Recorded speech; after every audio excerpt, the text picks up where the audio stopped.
All right. Good morning, kids. Good Good morning. morning. How's everyone doing today? Wonderful. Very good. For those who are very observant, they might notice that we are short one person, and the one person we're short has a presence of more than one person. So it seems like it's basically just a couple of us today. Doesn't it feel that way? Yes, we were the quiet ones. Well, nobody gets to be quiet anymore because you know the rules. Teacher is going to call on you. I hope everyone has done their homework just in case. All right, today we're going to get into some very fascinating information about health.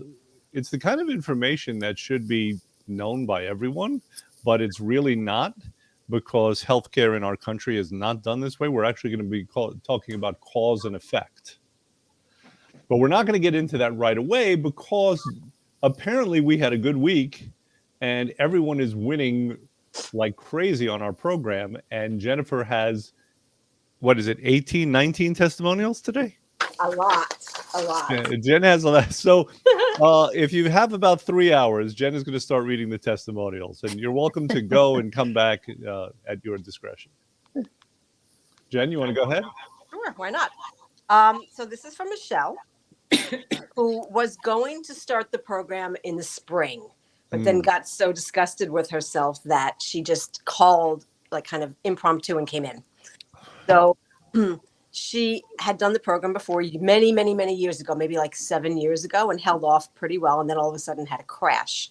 So her testimonial is that I've done this program before. It worked for me then. Since hitting menopause, none of the things I used to do to lose weight have worked for me. No matter what or how little I would eat, the weight did not come off. I was at a point where not even my fat clothes looked good on me. Now, after 6 weeks, I don't dread getting dressed anymore. I have more energy and I'm looking forward to summer and to continuing on this wellness journey. Love it. You like when they mention wellness. I do, because it means that we've done a great job of educating people. Because, it's great to be thin, but you can be thin and unhealthy. And I think that when people get the idea that they're on a pathway to wellness, then they've got the gist of what we do. Got it. All right. And if they don't, then we should take some kind of punitive action. So I think we should just continue to educate them, which is kind of what we do here. Like we have fun, but we're also here to educate. I guess that works too. Yeah, I'm not big necessarily into punitive measures. And that was Michelle B. That was Michelle, who's A. Michelle A. Oh, okay. Got it. Okay, good. Excellent. Let's go on. What's the next? So this is from Mary. Mary looks like a completely different person. I think that she probably dropped 20 years.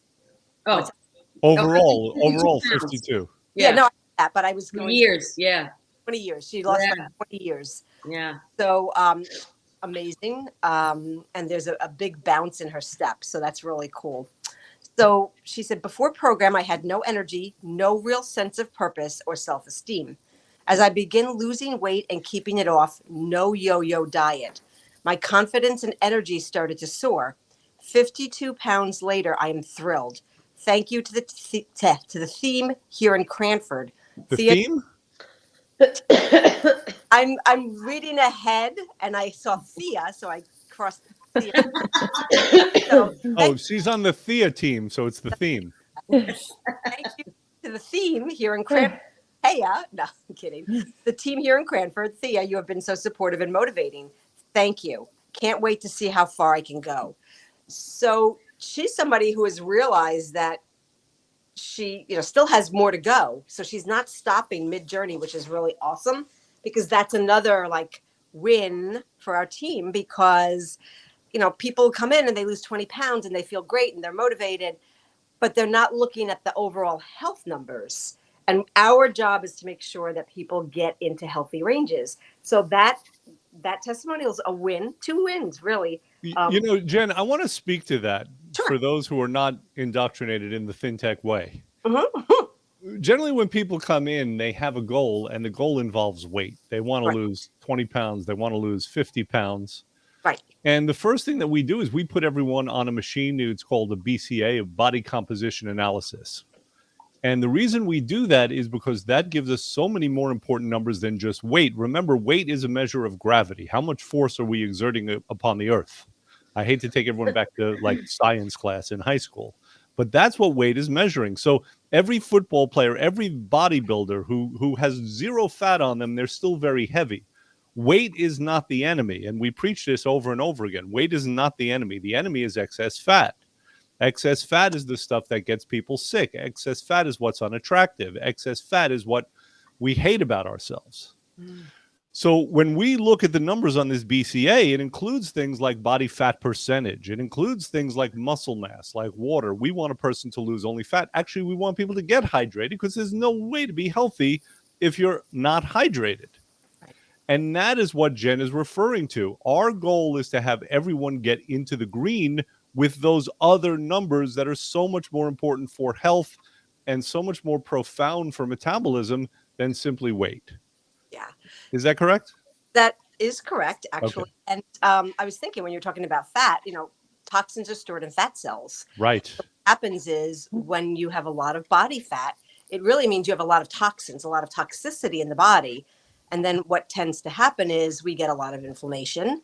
And from that inflammation comes a lot of different illnesses. So, and this is going to segue beautifully into what we're talking about, cause and effect, but we're not there yet because I know you have more testimonials. More. So last week we read a testimonial by a young woman. This week I'm reading her mother's. They did the program together, so they were both very supportive of each other. So this week, this is Judy's testimony. And she said, again, I'm going to preface it by saying, we are FinTech, the best, using the Nutrimost technology. So people always refer to Nutrimost. I don't want there to be any confusion going on. We do use Nutrimost technology, some Nutrimost supplements. However, we are FinTech. That's our corporate. And we're being joined by a special guest today. Who is that? Jackie. Some slacker who's on the beach right now. Sunning on the beach. Good morning. Although I did cook a lot last week. So Judy's testimonial says, I truly believe in Nutrimost. This is my fourth time doing this program. I tried other programs, but none can compare. It has taught me to eat clean and to enjoy my food. I've acquired taste for things I never thought I would eat. The supplements that were specifically for my body make me feel so healthy and vibrant.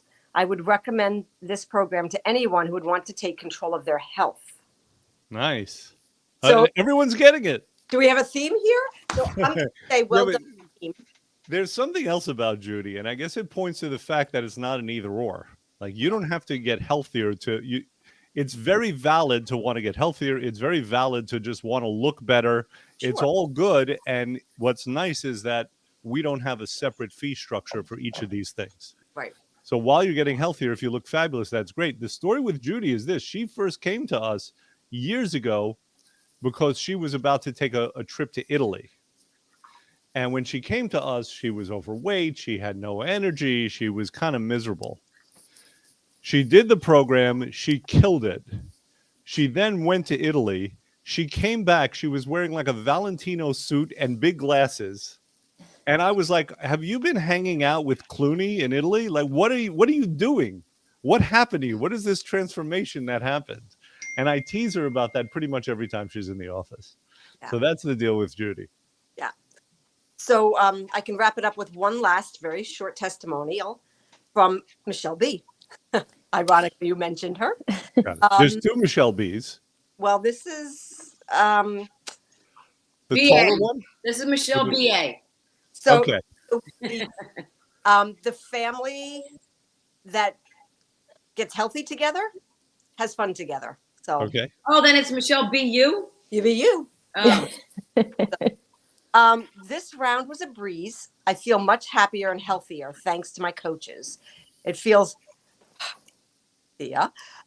nice to be on the right path to a healthier lifestyle and see results so quickly.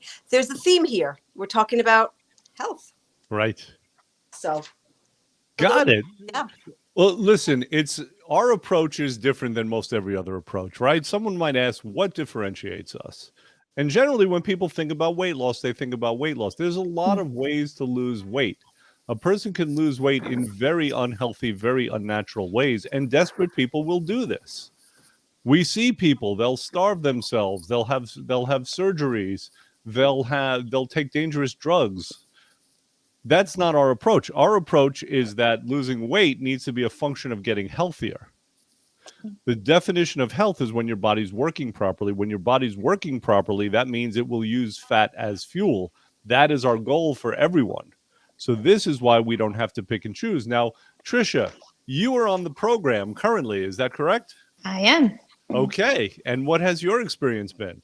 I feel great. I feel on top of feeling good and having a lot of energy and all that. Your confidence comes back a little bit. Right. I feel good about myself. I feel good getting dressed. I feel like everything just elevated for me a little bit. Got it. So you're able to live life with a little more passion and excitement. Yeah, absolutely. Okay. And how will that manifest itself? Everything is. I feel like around me, everybody's a little different, and my family too. And I'm not, everybody's eating healthier, and I feel like kind of on the same path with me. So even just my kids are eating what I'm cooking. My husband's eating what I'm cooking. So I feel like we're all kind of coming up together. I feel like we're setting ourselves up for a good year. You are the stone that's been cast into the water, and there's a ripple effect happening. Yeah, I think Good. so. Thea, do you see that a lot? Do clients talk about that a lot, about how the quality of their life is getting better and it's affecting those who are closest to them?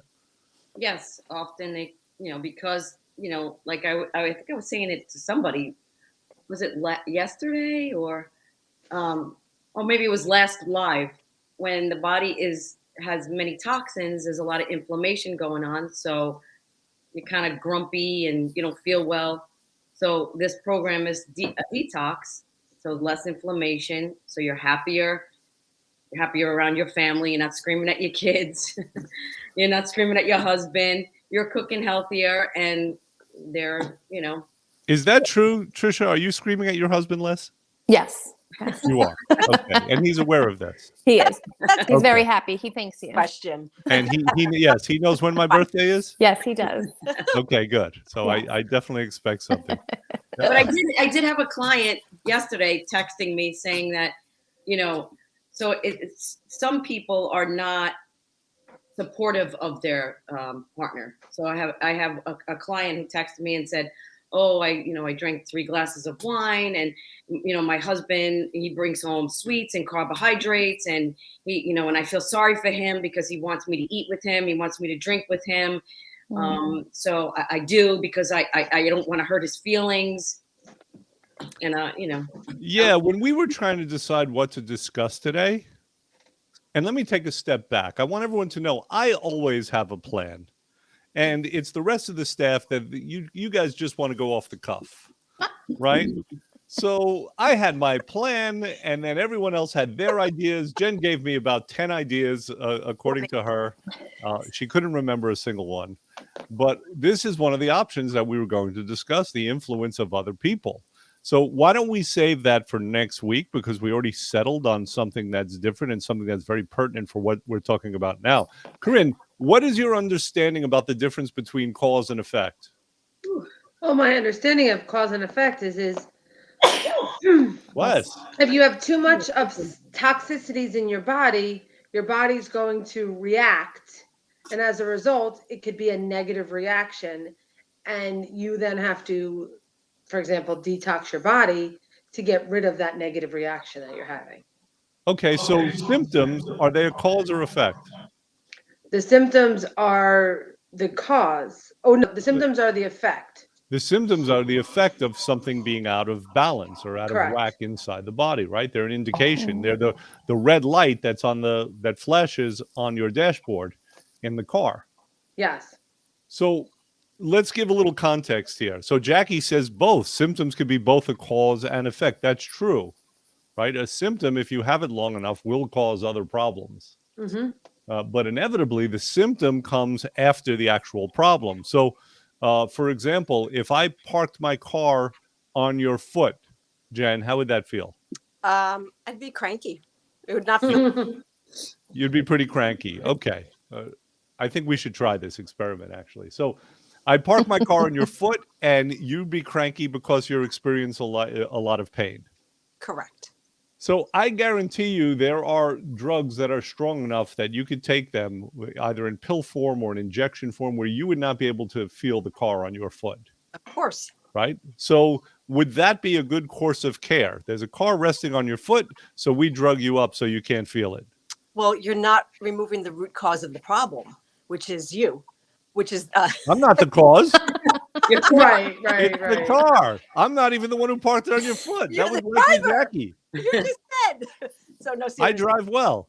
Seriously. So the root cause of the problem was the car on my foot, not the Right. pain. Pain is symptomatic of get the car off my foot.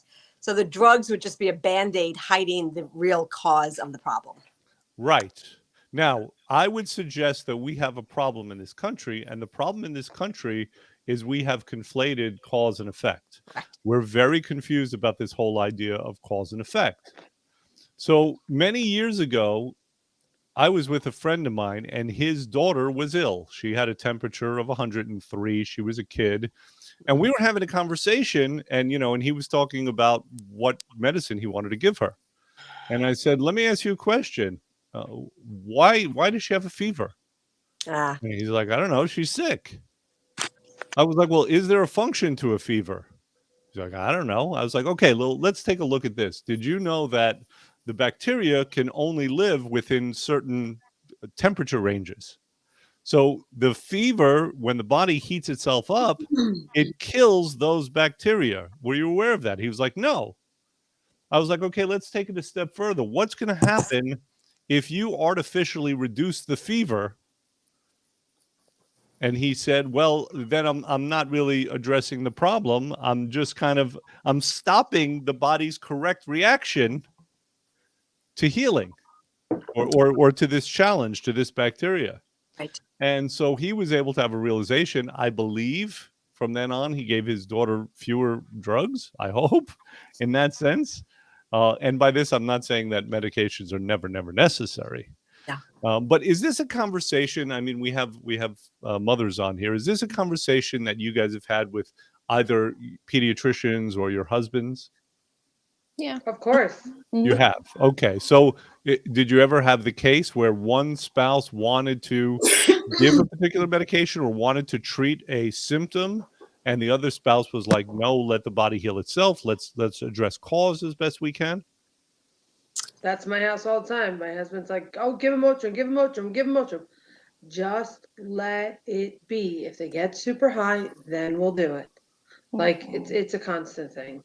Yeah. It's a constant thing. Got Yeah, it. I mean, like for example, even with Marissa, right? Like Marissa has a vomiting disorder, and they told me that she had to be on Imodium, and to slow her digestive system down. So I slowly weaned her off of Imodium, and every time she throws up, "Why aren't you giving her Imodium? You're supposed to do it." Well, let the body see what happens. Like I'm not going to give her medicine all the time if I don't have to.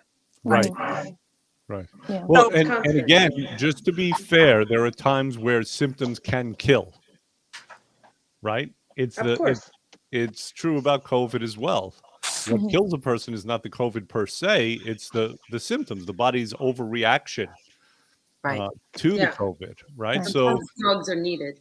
yeah, so sometimes drugs are needed to save a life, but again, to put it into context, if you treat everything as if it's fatal, then you're going to incorrectly be giving drugs just to treat the symptom. It's like if every time you were cooking, the firemen came in and they bashed down your door and they sprayed your house with their hoses. Right. That's not needed every single time. Jen, you had a thought. I did. I'm sorry if my attention was wandering. I was trying to get the comments up, but for some reason I can't. So I apologize.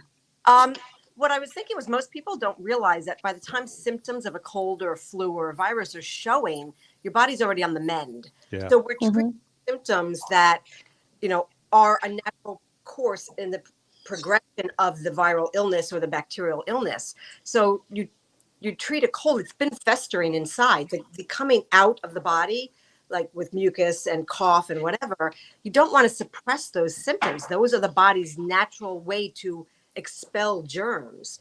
So, you've got a runny nose, Same thing with vomiting and diarrhea. It's the body saying something's not right. I need to Right. get the toxins Get it out.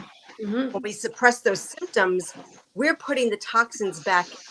Like, for example, somebody who has a cold and it's a minor cold and whatever, and they start to get better, and then they're in work for 12 hours a day and they're wearing a mask. Well, where are those germs and bacteria going? Back into the body. Now you've got bacterial pneumonia because of driving the bacteria, the germs back into your body. You're breathing them in your lungs. The body has an amazing way of itself. And you're right, we've been taught to treat. And I would like to think we've been trained and indoctrinated to treat, because we listen to the commercials that are on TV and you get bombarded with things. And, we've been taught that a fever of 101, everybody goes into a panic. When for children, like 104 it's normal. It's like, it's their way of burning things up. And there are different gradients of fever. So a lower fever is usually indicative of bacterial infection. A higher fever is usually viral. So it's not just a fever per se. It's knowing what's going on. And, from a holistic standpoint, you don't necessarily treat virus different than bacteria, unless, of course, you've got a bleeding wound. But you kind of just allow the body to heal itself, and you support it with, letting the body not eat if it's not hungry. You don't eat if you're not hungry. You kind of just do what is you're being told by your body. So Right. juice and chicken soup and all those old wives' stories or wives' remedies are Right. great for the Well, body. listen, the distinction that you're making now is an important distinction, and it's the distinction between suppressive healthcare and expressive healthcare, right? So suppressive healthcare is basically every time you have a symptom, you try to take something just to suppress that symptom. Expressive healthcare says, well, the symptom has an actual function. Let's let it express itself. Right. Now, that could be taken too far, obviously, Sure. because those symptoms, like we were saying, can get out of control and it can kill somebody. And I think that's been used over the years, that very fact, that's been used to sell products.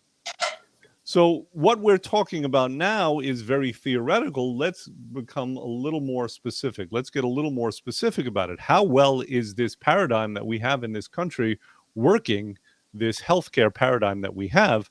Well, I would suggest it's not working very well. I've given these stats before. Let me give them again to people who haven't heard it before. We are currently about 5% of the world's population.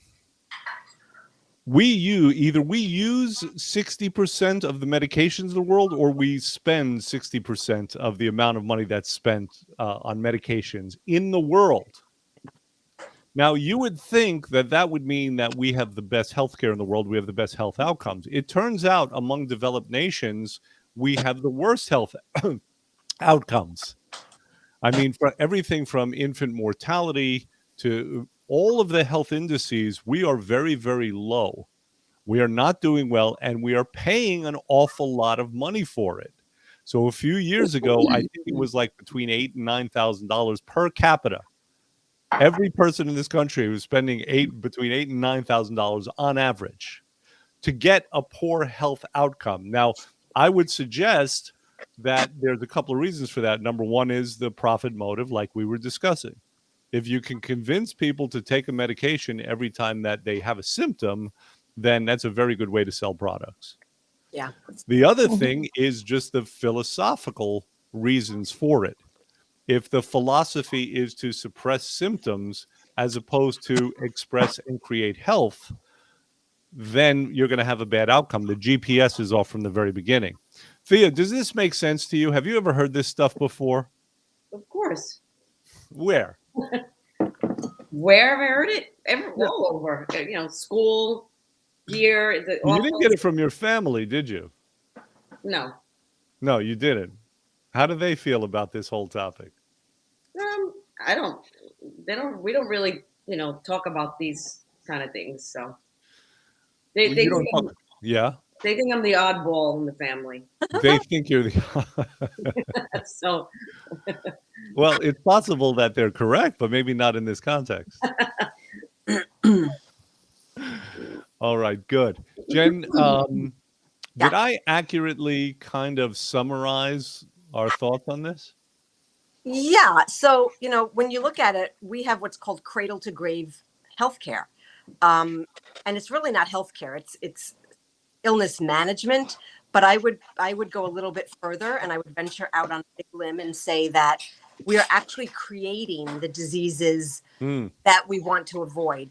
So when you have, and I'm going to use a very specific example, a baby is born, they're born perfectly healthy. Unless the mother is carrying a virus that the baby needs to be treated preventatively against, there should really be no treatment after the baby's born. But we give our babies on day one, basically, a shot for hepatitis B. Now, hepatitis B is basically a bloodborne virus. It's basically transmitted through sexual activity or through needle use. Most babies are not going to be, and I'm saying this facetiously, but I'm not being cavalier about it. Most babies are not having sex or shooting up on day one. What happens is hepatitis B affects the liver, right?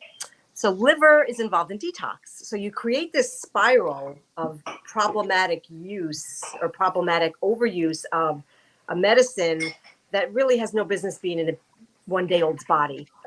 Efficacy of the shot wears off within 3 to 5 years. We're still not capturing a vulnerable population for that, because 3 to 5 years, they're still not doing those at-risk behaviors. But it creates a cascade of events that manifests itself in eczema and psoriasis and all of those skin conditions that may or may not be related to liver issues. Jen, let me ask you this. Sure. So what you're suggesting is that when you introduce a chemical Any chemical. to a closed system, Yep. the system is going to respond to it in some way. Of course. And if that manifests in symptoms, they call that a side effect. It doesn't always manifest in symptoms, at least not right away. Is there any such thing as a completely 100% safe medicine? You know what? I don't think so. I think that any medicine has the ability to create any sort of reaction in each individual. Mhm. We talk a lot about individuals, and Judy's testimonial hit upon it. We talk about supplements that are individualized to the person. So it's something called bio-individuality. So we can't treat with a one-size-fits-all type of medicine, any medicine, even if it's, I recently had anesthesia and I opted for certain types of anesthesia, knowing that I'm reactive to other types. So, it had to be dose adjusted because I'm very sensitive to those things. It was a hardcore conversation with the anesthesiologist. So, my height, my weight, my age, whatever they used to factor into it, if they'd given me a standardized dose, I would have been really badly reacting to that. Right. So babies especially are, their immune systems are developing, and we shouldn't hyperstimulate their immune systems at a young age with all the things that we do to them from birth moving forward. So would you agree, given like these two apparently conflicting facts, right? The fact that the body's a self-healing organism, and we can see that, that's empirically true. Every time we cut ourselves, for the most part, unless we have a bleeding disorder, Right. it's going to heal. Every time we have a cold, we heal from that, Sure. with or without medicine. Sure. So that's in conflict with the fact that symptoms can kill us if they get out of control, Sure. right? So would you agree that we have to get a lot smarter as individuals and as a nation about being able to distinguish when to intervene and when not to intervene? Absolutely. Okay, so what is a guide? Do you have some kind of guiding principle that could help people with that? So for me, raising children, I always had a line in the sand. So if they were sick and they were showing symptoms and I thought that it was going to get worse, I would say, okay, if by X day, draw the line, they're not doing well, we're going to go to the doctor. And a lot of times they resolved. A lot of times if we went to the doctor would say, oh, it's just XYZ. And I would then go home and treat holistically. So my approach was very different. It was a watchful waiting approach. And it was a lot of self-education. I had very, very sick children when they were young. And there was a point where I looked and said, this is not sustainable. All these meds in these little bodies are not sustainable. And I decided to self-educate. It started me on a 30-year path to holistic healthcare. I think FIA has a similar type story. You just know innately that there's something not right with over medicating the body. So I think, we live in a capitalistic society. The drug companies are there to make a profit. They're not there for, pro bono work or for altruistic intents. And we have to recognize that. And then it's caveat emptor, buyer beware. Got So- it. Now, I wanted to throw that question out to the other mothers here. Sure. So, do you operate off of any kind of principle about when to intervene, let's say with medications or doctor visits, and when not to? Yeah, I do. I mean, my situation was a little different. I had a sick child for a very long time. I was bringing them to doctors, and people were brushing me off and pushing us aside, and I knew something was wrong with him. And it was give him Tylenol. I was pumping my 7-year-old with oxycodone just to deal with the pain that nobody can explain. So for me, like, back when they were born, it was pump them with Tylenol when they were not feeling well. And now I'm at the other end with, I put so much stuff into my child over, how many years, that I've changed like the way I look at it that way. You have to kind of step back and like kind of look at the big picture. He was sick for a long time, millions and millions of dollars went into his healthcare for, Right. 5 So years. in his case, there was an actual problem, obviously, that needed to be addressed, and that kind of an intervention was, I'm Needed. assuming, Yes. necessary. At least Very at a much certain point. necessary. Had I Right. not, his symptoms would have killed him. And he would not be here today. Correct. 1000%. So that's what we're talking about. There's Mm-hmm. no anti-medical sentiment here. We're Nope. just trying to deal with facts as best we can. Yep. And here's some more facts. As of 2000, if I recall correctly, I'm qualifying it like that because, since I hit 40 years old 2 years ago, my memory is not what it was.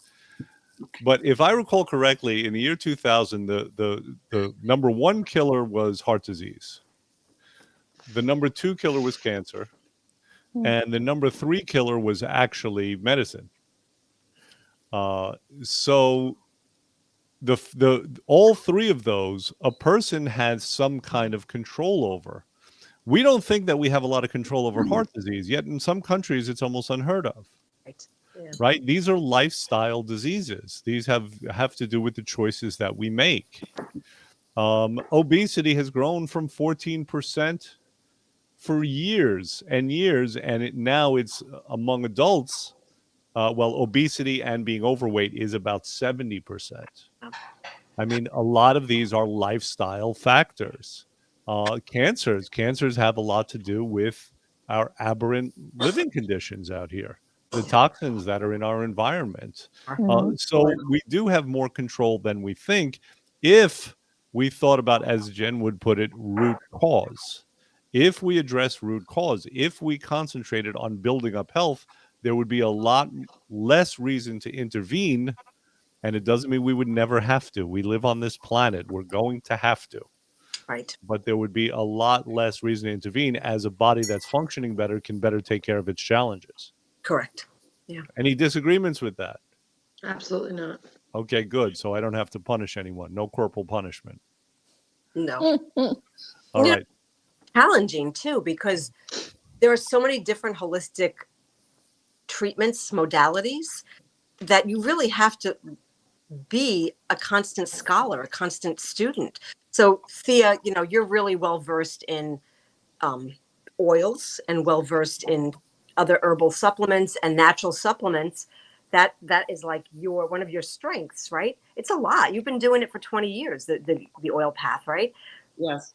And it's a lot of learning. So, Mhm. I've been using homeopathy as my primary modality, and I'm just starting to learn more about supplements and oils, but it's a lot of study. And, I have one child who made it to their 20s without an antibiotic. And that's like unheard of, right? But I just treated holistically and it seemed to work. And there is confusion about what is holistic, what is holism. And it could probably be defined many ways. And we've talked about the fact that the root word is the word for whole. Right. But I think that the one thing that ties any kind of a holistic treatment together is the understanding that since the body is a self-healing organism, we want to maximize that self-healing capacity as opposed to treating individual symptoms or maladies. Right. Right. Well, there's that saying, "Let food be thy medicine." That saying by it's Hippocrates. Yeah. Yep.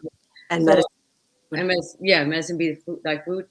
So I went to a detox center, the Detox the Whole Body in San Diego, and I was sharing a room with someone, and they had a cold, and they just kept coughing and coughing and coughing. And I guess as I was detoxing, I caught this cold, and I came home, and then it was getting worse, and I'm like, it'll go away, and just it kept getting worse. And then I started not being able to breathe. And I'm like, okay, I have to go to the doctor. But I knew I wasn't going to take anything the doctor recommended. Right. But I just wanted to know, like you were saying, Jen, I just wanted to know what was going on so I could treat it the way I treat it. So I wound up having bronchitis. And I came home and he said, oh, take this, this, and this, and come back and see me in 10 days. Right. Okay. I didn't even fill the prescription. I did everything that I needed to do for myself, knowing what was going to heal me. I went back and he's like, oh, you're perfectly fine. He talked about the prescriptions. I was like, yeah, it did great. Thank you. But I wanted to make sure I was clear and all good. And I didn't touch the medicine. Yeah. Yeah. Well, medicine, or rather food, can be very powerful medicine. Well, Someone the else reason why I that- said the food is because I used herbs. Of Right. course. Right. Yeah. So nutrition is very powerful medicine. And someone once said that, it's either powerful medicine or a slow acting poison. Right.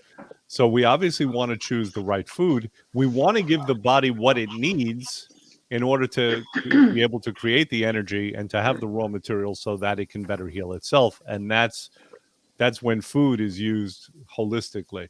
But there are some important distinctions. I'm going to give Jen the last word, and we can carry this on next week. Go ahead, Jen. I was going to ask you to define food.